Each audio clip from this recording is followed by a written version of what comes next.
Selamat malam Bapak Ibu Saudara Jemaat GPIB Sejahtera Jakarta, apa kabar? Semoga kita semua dalam keadaan sehat-sehat selalu. Pada malam hari ini Bapak Ibu Saudara, mari saya akan mengajak kita bersama untuk mari membaca Alkitab. Kita akan melanjutkan membaca Alkitab kita yang terdapat di dalam kitab Wahyu pasal yang ke-19 sampai dengan pasal yang ke-20. Sebelum kita membaca ataupun mendengarkan pembacaan Alkitab pada malam hari ini, mari kita berdoa. Bersyukur atas penyertaan Tuhan sepanjang kehidupan kami sampai hari ini. Terima kasih ya Tuhan, karena Tuhan telah menjaga dan melindungi kami. Dari kami bangun tidur sampai pada akhirnya kami akan beristirahat pada malam hari ini. Sebelum kami beristirahat, izinkan kami untuk membaca ataupun mendengarkan pembacaan Alkitab pada malam hari ini. Curahkan Roh Kudus-Mu atas kami agar kami mampu berkonsentrasi dengan baik. Inilah dari pengharapan kami, di dalam nama Tuhan Yesus kami berdoa. Amin. Bapak Ibu Saudara, saya akan membacakannya bagi kita semua dalam Alkitab terjemahan baru edisi yang kedua. Wahyu pasal yang ke-19 sampai dengan pasal yang ke-20 yang menyatakan, setelah itu aku mendengar seperti suara yang nyaring dari himpunan besar orang banyak di surga, katanya, Haleluya, keselamatan, kemuliaan dan kekuasaan ada pada Allah kita. Sebab benar dan adil segala penghakimannya, karena dialah yang telah menghakimi pelacur besar itu, yang merusak bumi dengan percabulannya. Dialah yang telah membalaskan darah hamba-hambanya atas pelacur itu. Untuk kedua kalinya mereka berkata, Haleluya. Ya, asapnya naik sampai selama-lamanya. Ke-24 tua-tua dan keempat makhluk itu sujud dan menyembah Allah yang duduk di atas tahta itu. Dan mereka berkata, Amin, Haleluya. Lalu kedengaranlah suara dari tahta itu, Pujilah Allah kita, hai kamu semua hambanya, kamu yang takut akan Dia, baik kecil maupun besar.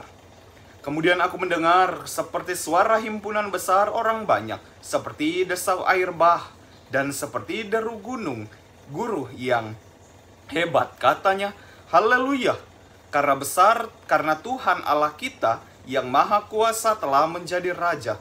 Marilah kita bersukacita dan bersorak-sorai dan memuliakan Dia, sebab hari perkawinan anak domba telah tiba, dan pengantinnya telah siap sedia.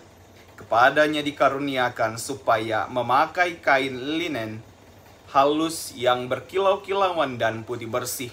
Linen halus itu adalah perbuatan-perbuatan yang benar dari orang-orang kudus. Lalu ia berkata kepadaku, tuliskanlah, berbahagialah mereka yang diundang ke perjamuan kawin anak domba. Katanya lagi kepadaku, perkataan ini benar, perkataan dari Allah. Aku pun sujud di depan kakinya untuk menyembah Dia. Tetapi Dia berkata kepadaku, janganlah berbuat demikian. Aku adalah hamba, sama dengan engkau dan saudara-saudaramu yang memiliki kesaksian Yesus. Sembahlah Allah, sebab kesaksian Yesus adalah roh nubuat. Lalu aku melihat surga terbuka, sesungguhnya ada seekor kuda putih, dan ia yang menungganginya bernama yang setia dan yang benar. Ia menghakimi dan berperang dengan adil. Matanya bagaikan nyala api dan di atas kepalanya terdapat banyak mahkota dan padanya ada tertulis suatu nama yang tidak diketahui seorang pun kecuali ia sendiri. Ia memakai jubah yang telah dicelup dalam darah dan namanya ialah Firman Allah. Semua pasukan yang di surga mengikuti Dia. Mereka menunggang kuda putih dan memakai lien halus yang putih bersih. Dari mulutnya keluarlah sebilah pedang tajam yang akan memukul segala bangsa. Ia akan mengembalakan mereka dengan tongkat besi dan ia akan memeras anggur dalam gilingan anggur, yaitu kegeraman murka Allah yang maha kuasa. Pada jubahnya dan pahanya tertulis suatu nama, Raja segala raja dan Tuan di atas segala tuan.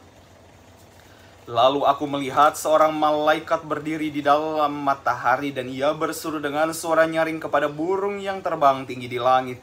Marilah ke sini dan berkumpullah untuk turut dalam perjamuan Allah, perjamuan yang besar, supaya kamu makan daging raja-raja, daging panglima-panglima, daging pejuang-pejuang, daging kuda-kuda dan penunggangnya, dan daging semua orang, baik yang merdeka maupun hamba, baik yang kecil maupun yang besar. Kemudian aku melihat binatang itu dan raja-raja di bumi serta tentara-tentara mereka telah berkumpul untuk melakukan peperangan melawan penunggang kuda itu dan tentaranya. Binatang itu pun tertangkap dan bersama dia nabi palsu yang telah mengadakan tanda-tanda di depan matanya sehingga menyesatkan mereka yang telah menerima tanda dari binatang itu dan telah menyembah patungnya. Keduanya dilemparkan hidup-hidup ke dalam lautan api yang menyala-nyala dengan belerang. Semua orang lain dibunuh dengan pedang yang keluar dari mulut penunggang kuda itu. Semua burung kenyang oleh daging mereka. Pasal yang ke-20. Lalu aku melihat seorang malaikat turun dari surga memegang anak kunci jurang maut dan suatu rantai besar di tangannya. Ia menangkap naga, si ular tua itu, yaitu iblis atau Satan, dan mengikatnya selama 1000 tahun.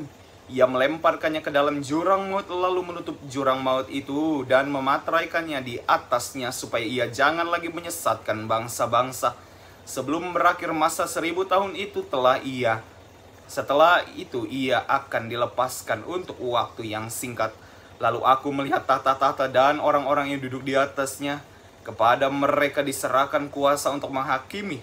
Aku juga melihat jiwa-jiwa mereka yang telah dipenggal kepalanya karena kesaksian tentang Yesus dan karena firman Allah yang tidak menyembah binatang itu dan patungnya, dan yang tidak juga menerima tandanya pada dahi dan tangan mereka. Mereka hidup kembali dan memerintah sebagai raja bersama Kristus untuk masa 1000 tahun. Namun orang-orang mati lainnya tidak hidup kembali sebelum berakhir masa 1000 tahun itu. Inilah kebangkitan pertama. Berbahagia dan kuduslah orang yang mendapat bagian dalam kebangkitan pertama itu. Kematian yang kedua tidak berkuasa atas mereka, tetapi mereka akan menjadi imam-imam Allah dan Kristus, dan mereka akan memerintah sebagai raja bersama dia selama 1000 tahun. Setelah masa 1000 tahun itu berakhir, iblis akan dilepaskan dari penjaranya. Ia akan pergi menyesatkan bangsa-bangsa pada keempat penjuru bumi, yaitu Gog dan Magog, dan mengumpulkan mereka untuk berperang. Jumlah mereka sama dengan sebanyaknya pasir di laut. Lalu naiklah mereka ke seluruh daratan bumi dan mengepung perkemahan tentara orang-orang kudus dan kota yang dikasihi itu. Namun dari langit itu turunlah api menghanguskan mereka, dan iblis yang menyesatkan mereka dilemparkan ke dalam lautan api dan belerang, tempat binatang dan nabi palsu itu. Mereka akan disiksa siang malam sampai selama-lamanya. Lalu aku melihat suatu tahta putih yang besar, dan dia yang duduk di atasnya. Dari hadapannya lenyaplah bumi dan langit yang tidak ditemukan lagi tempatnya. Aku melihat orang-orang mati besar dan kecil berdiri di depan tahta itu. Lalu dibuka semua kitab, dan dibuka juga sebuah kitab lain, yaitu kitab kehidupan. Orang-orang mati dihakimi menurut perbuatan mereka berdasarkan apa yang tertulis dalam kitab-kitab itu. Lalu menyerahkan orang-orang mati yang ada di dalamnya. Maut dan kerajaan maut menyerahkan orang-orang mati yang ada di dalamnya. Mereka dihakimi masing-masing menurut perbuatannya. Kemudian maut dan kerajaan maut itu dilemparkan ke dalam lautan api. Itulah kematian yang kedua, lautan api. Setiap orang yang tidak ditemukan namanya tertulis di dalam kitab kehidupan itu dilemparkan ke dalam lautan api. Demikianlah firman Tuhan. Bapak Ibu Saudara, mari kita berdoa. Terima kasih ya Tuhan, karena Tuhan telah menaungi dan melindungi kami dalam membaca Alkitab dan juga mendengarkan pembacaan Alkitab pada malam hari ini. Ya Tuhan, malam sudah menjadi bagian kami. Tiba saatnya kami untuk beristirahat. Kiranya Tuhan memberkati kami selalu dalam peristirahatan kami, supaya besok pagi kami bisa bangun dan keadaan selamat dan menjalankan segala aktivitas kami sesuai dengan kehendak Tuhan. Di dalam nama Tuhan Yesus kami berdoa. Amin. Selamat malam Bapak Ibu Saudara, selamat beristirahat. Tuhan Yesus memberkati.